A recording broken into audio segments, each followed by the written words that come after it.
Well, it's September, and if you're a manager, that usually means it is performance review time.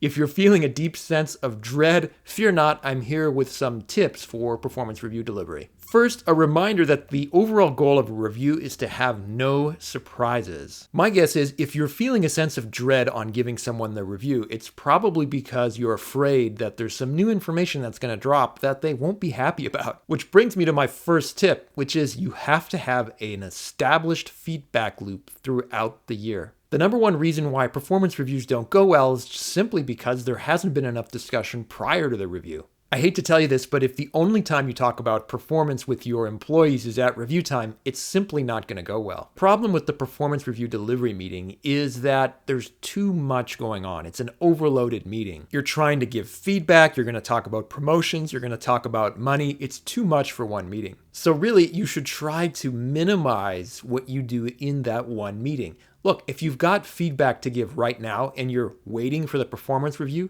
don't do that. Give the feedback now so you can talk about less during the actual performance review delivery meeting. Now, as far as the review write-up and delivery go, my key phrase is this: always review the work, not the person. If I tell you, look, Jim, you're not productive, I'm really judging you. If I say to Jim, the last 2 projects were delivered 1 month past the expected deadline, now I'm talking about the specific work Jim did.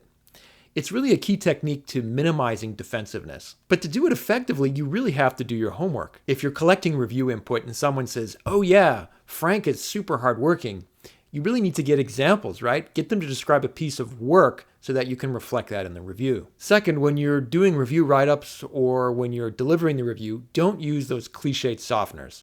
You're really smart. You always come in on time. People really love working with you, and people just really hate that. Just deliver the feedback in a neutral tone. And again, this is where reviewing the work really comes in, because it really comes off as a very much a statement of facts rather than a judgment about the person. And remember, your North Star as a manager is to be a coach, not an evaluator. Now, I've done a lot of videos on this already, so if you haven't seen them, go to my profile or DM me, I'll send them to you. And it's simple. Coaches are all about improving their players' performance. A coach is a partner in improvement. An evaluator or a judge is there to give a score. If your employee feels like you're there to score them, it's not going to be a healthy relationship and no one's going to improve. Now, it takes practice to be a coach, so if you're a VP or a director or an executive, the biggest gift you can give your management staff is to teach them coaching techniques. That's all for now. Good luck on your performance reviews.